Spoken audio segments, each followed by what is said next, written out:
پاکستان د بلوچستان برید پر افغانستان او هندوستان تاوان کړ. طالبان وایي پرته له ثبوته بې ځایه الزامونه مه لګوئ، د خپلو خلکو امنیت ونیسئ. جزئیات هم دلته وګورئ او چینل هم سبسکرایب کړئ.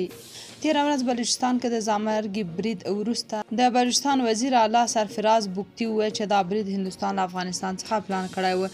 تازه د اسلامي امارت ویان ذبیح الله مجاهد په بلوچستان کې د پوځي اکاډمۍ پر یوه بس د پروني برید په غندلو سره ویلي چې پاکستاني چارواکي باید له کوم دلیل او توجیه پرته په دغه هیواد کې د ورته پیښو مسؤلیت پر افغانستان ونچوي.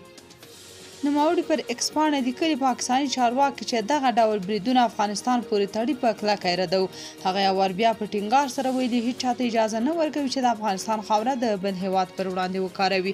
پاکستان تل ادعا کړې چې په دغه هیواد کې کیدونکي بریدونه په افغانستان کې پلانیږي او طالبانو د دوی ضد وسلوالو ډلو ته په افغان خاوره کې پټن ځایونه ورکړي دي. خو ذبیح الله مجاهد بیا وایي چې دغه ډول ادعاوې له کوم لامل پرته څرګندېږي.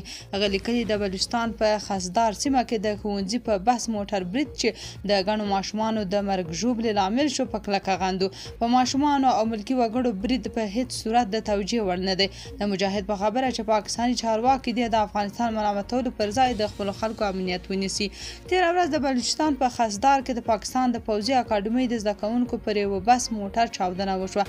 په دغه چاودنه کې 6 زده کوونکي وژل شوي وو او 43 نور ټپیان ول. له چاودنې وروسته د پاکستان د لومړي وزیر شهباز شریف په ګډون دغه هیواد امنیتي ادارو هم د پرې ګوته هند ته ونیوله. یاد دې وي چې د دې ځانمرګي برید مسؤلیت تر اوسه چا نه دی منلی، خو د پاکستان حکومت وایي چې دا د بلوچ بیلتون غوښتونکو کار دی.